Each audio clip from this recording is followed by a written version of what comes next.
Ya, ya. Kita nggak ragukan.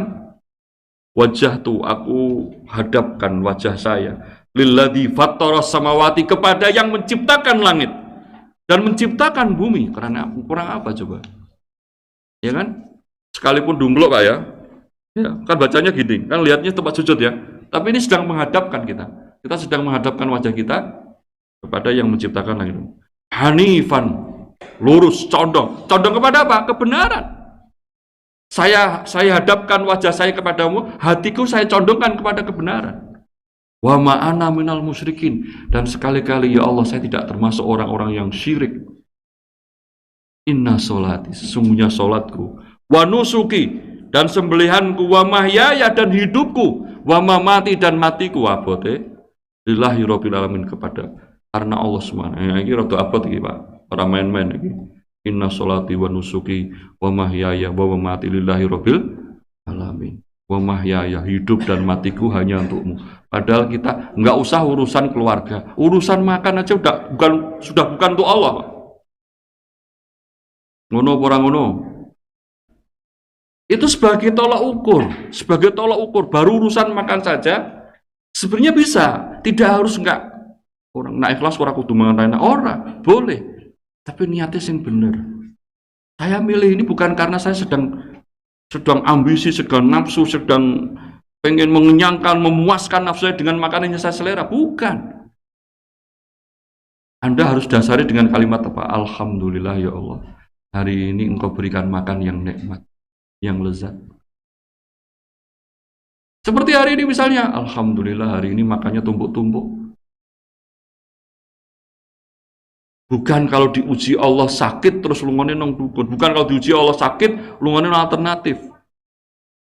Ya kan? Maksudnya itu ya iya. Orang hidup ini loh, realita hidup. Kan saya sudah bilang, orang itu kan penuh dengan rasa takut hidup ya. Takut miskin, takut macam segala, takut gak bisa ngempani anaknya, takut gak bisa menyukalani anaknya, takut gak bisa mendidik, takut macam segala. Kalau orang dia takutan, apalagi yang dia takutkan? Ada? Ada? Ada yang lebih menakutkan daripada miskin? Ada yang lebih menakutkan daripada kematian? Tidak ada. Tidak ada, dua tok itu Pak. Makanya Allah Subhanahu wa taala mengatakan wala nabluwannakum bisyai'in minal khawfi, sebagian, syai'in sedikit. Sudah ba itu sebagian, syai'in itu sedikit.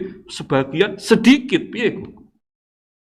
Tapi kenapa ketika kita diuji rasa takut itu seolah-olah kita takut sendirian?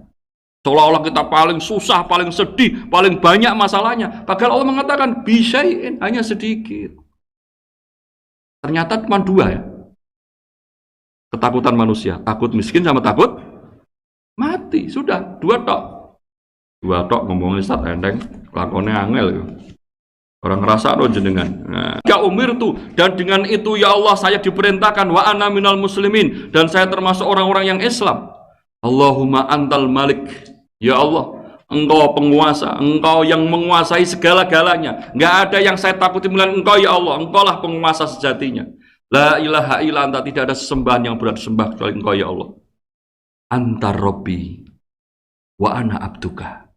Engkau Allah, Engkau pengaturku, Engkau penguasaku. Engkau yang mengatur nyawaku, mengatur ruhku, mengatur sehatku, mengatur matiku, mengatur rezekiku, mengatur apa saja yang hidup pada diri saya. Dan saya hambamu, yang kerjaannya hanya menyembah Engkau, yang kerjaannya hanya mendekat kepadamu dan menghambakan diri kepadamu. Namanya juga abdun. Abdun itu apa? Hamba, budak, betul? Lah budak kok kemaki? Kadang sombongnya sundul langit, ya kan? Nah, gitu. Kita ini seorang hamba. Nah, dari doa ini saya katakan doa keren Pak.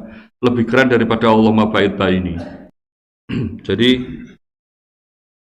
Antarobi wa ana abduka dholamtu nafsi. Oh, perhatikan ya, dholamtu ya Allah saya berbuat dolim, saya telah berbuat dolim. Wa'taraftu bidzanbi, saya mengakui perbuatan dosa itu ya Allah. Sebaik-baik orang alladzina idza fa'alu fahisatan aw dhalamu dzakarullah wastaghfaru lidzunubihim. Sebaik-baik orang itu bukan orang yang bersih dari dosa. Saya yakin, Masya Allah, saya bersyukur teman-teman di sini, ya saya yakin lah ya, tentunya punya masa lalu yang kurang baik. Tapi kita ditemukan dalam sebuah titik yang paling baik, yaitu titik kebersamaan kita kepada Allah Subhanahu wa taala. Itu menurut saya titik yang paling keren. Ya kan? Karena setiap kita punya masa lalu. Dan bukan yang disediakan Allah surga yang jauhnya antara timur dan barat. Surga itu jauhnya antara timur. Itu bukan orang yang bersih dari dosa, bukan. Tapi idza fa'alu fahisatan, yaitu orang yang pernah melakukan perbuatan dosa. Au dzalamu, atau perbuatan zalim. Zakarullah, dia ingat kepada Allah. Dia ingat, dia sadar, dia mengakui. Astaghfaru, dia mohon ampun kepada Allah. Wa ma yaghfiru dzunuba illa Allah. Tidak ada yang mengampuni dosa melainkan Allah. Maka mereka inilah yang disediakan Allah surga yang jauhnya antara timur dan barat. Ini diakui, wa'tarafu bidzanbi, saya mengakui ya Allah dengan dosa-dosa. Dosa saya sangat banyak. Karena banyak ya Allah, faghfirli dzunubi. Ampunilah dosa-dosa saya. Semuanya ya Allah, semuanya. Jangan kau pilih-pilih, semuanya. Yang besar, yang kecil, semuanya engkau ampuni ya Allah. Innahu la yaghfiru dzunuba illa anta. Sungguhnya tidak ada yang bisa mengampuni dosa melainkan engkau ya Allah. Ya, ingat ya keutamaan istighfar ya, kata Syekhul Islam Taimiyah apa? Kebutuhan manusia itu banyak, keinginan manusia itu banyak, waktunya terbatas, doanya juga terbatas. Maka kalau kamu pengen dipenuhi seluruh kebutuhanmu, perbanyaklah istighfar. Kata Syekhul Islam Taimiyah. Istighfar itu sudah memenuhi hajat kita semua. Tapi sekali lagi, istighfar kita kalau nggak nyambung, antara yang kita ucapkan dengan hati kalau nggak nyambung, jangan berharap doa Anda itu nyantol langit, enggak. Kok nyantol, orang tekan langit. Ini sebenarnya rahasia yang harus teman-teman pahami. Doa itu tidak terletak kepada kalimat, untaian kalimatnya, enggak. Ya ada. Namanya Syekhul Ibnu Qayyim Jauziyah itu namanya madinnatud doa.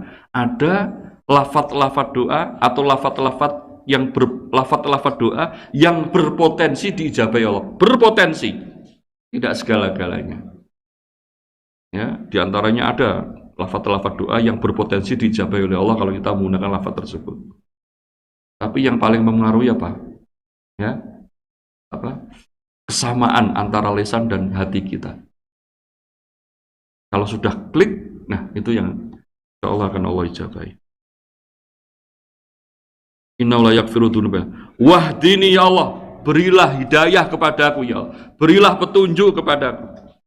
Kalau bukan Allah, nggak bisa kita, nggak bisa sudah. Kalau bukan petunjuk Allah, kalau bukan hidayah Allah, nggak bisa.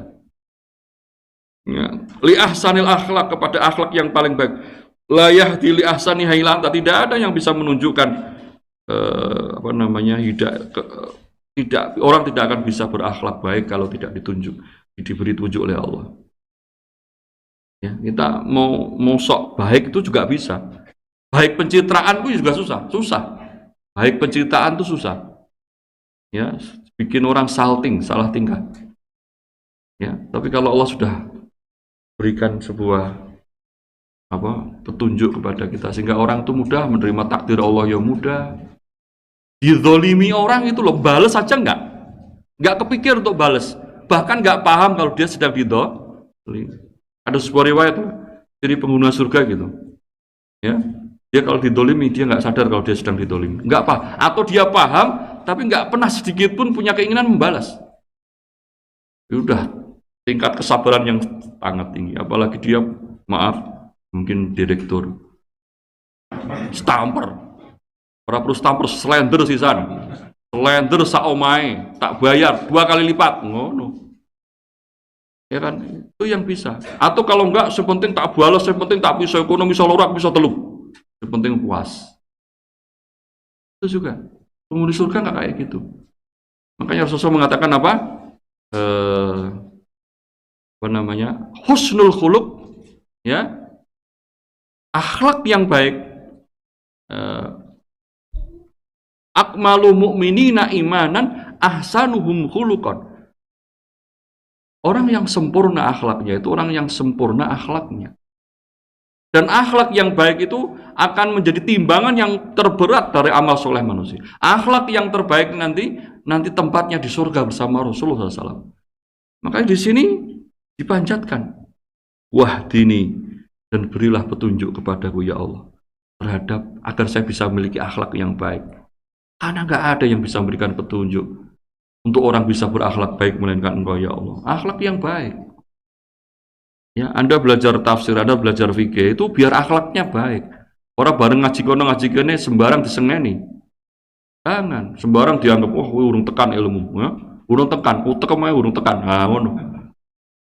Jadi jangan. Saya sering ingatkan ya. Ya, jangan. Semakin banyak ilmunya harus semakin sabar. Ya kan? Itu. Wasrif anni sayi'ah. Jadi kalau saya pikir sudah sekalian, saya bayangkan orang bisa seperti siapa namanya? Yang birrul walidain itu siapa namanya? Sahabat Uwais Al-Qarni. Kita sendiri ya kurang lah akhlak kita kepada orang tua itu masih kurang ya. Tidak seperti Uwais Al-Qarni, tidak seperti sahabat-sahabat Nabi ya. Gimana sahabat yang turun ayat wa in jahadaka antusyrika fala tutik huma wasahibu huma fid dunya. Kalau memaksa orang tua, memaksa kamu ya untuk melakukan syirik, jangan taat. Itu kan sahabat ini sangat sayang pada orang tuanya, sangat cinta pada orang tuanya. Padahal masa sahabat ini masuk Islam, orang tuanya belum masuk Islam. Begitu lihat anaknya sholat, dia mutung. Ya, orang tuanya tuh mutung, bersumpah demi berhalanya, saya tidak akan makan dan minum sampai mati, sampai kecuali kamu mau kembali kepada agama nenek moyang kamu. Terus Allah turunkan ayat ini. Kalau kedua orang tuamu maksa kamu untuk syirik, jangan taati. Tapi tetap pergauli keduanya dengan baik. Nah, ini saudara sekalian. Jadi ini kalau nggak hidayah dari Allah nggak bisa.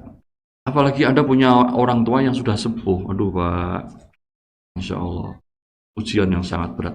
Tapi di situ letak surga. Rasul mengatakan rogiba al-fumri'in, ya, man latiya biwalidayhi aw ahadihima falam yadkhul jannah. Celaka, merugi orang yang bertemu kedua orang tuanya atau salah satu dari orang tuanya tapi nggak masuk surga. Karena orang tua sudah tua ya, itu beda karakternya. Kalau kita nggak sabar, sudah. Nah, di sini hidayah untuk menjadi akhlak yang baik itu luar biasa. Wasrif anni sayi'aha, dan palingkan dariku ya Allah keburukan akhlak maksudnya. La yasrifu anni sayi'aha illa anta, tidak ada yang bisa memalingkan keburukan akhlak itu melainkan Engkau. Labbaik wa sa'daik, luar biasa. Kata-kata labbaik wa sa'daik itu apa? Ya Allah, ini kalimat terjemahnya, saya hadir ya Allah. Saya hadir ya Allah. Engkau perintah apa saja saya akan jalankan. Engkau larang apa saja saya akan tinggalkan. Labbaik wa sa'daik. Itu Pak. Kalimat ini luar biasa. Kalau Anda sudah ucapkan pada Allah, artinya Anda siap diperintah oleh Allah. Wa khairu kulluhu biyadaik. Semua kebaikan itu semua di tanganmu ya Allah. Kebaikan semuanya itu di tanganmu. Wa syarru laisa ilaika, dan keburukan itu tidak kembali kepadamu. Sekalipun baik dan buruk dari Allah, tapi keburukan tidak bisa dinisbatkan kepada Allah. Anda jatuh, kepleset, nggak boleh bilang gini, goro-goro Gusti Allah yang ini kau tipu. Nggak boleh. Suadab namanya. Sekalipun musibah dari Allah, tapi keburukan itu tidak bisa dinisbatkan kepada Allah Subhanahu Wa Taala. Ya.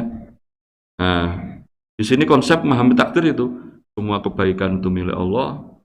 Semua keburukan tidak bisa dikembalikan kepada Allah. Nah, Anda baru diuji Allah sebuah keburukan. Janganlah berburuk sangka kepada Allah. Harus sampai di situ. Anabika wa ilaika. Anabika wa ilaika. Ya. Ya, untukmu dan kepadamu. Tabarokta wa ta'alaita astaghfiruka wa atubu ilaik. Maha suci Engkau ya Allah. Zat yang maha memberkahi dan zat yang paling tinggi. Aku mohon ampun kepadamu dan aku bertobat kepadamu. Masya Allah, Masya Allah. Gak apa-apa Pak, kalau ngalamun Pak ya. Daripada ngapalno sinetron, mending ngapalno doa istiftah. Ya, kita terus lewat Muslim.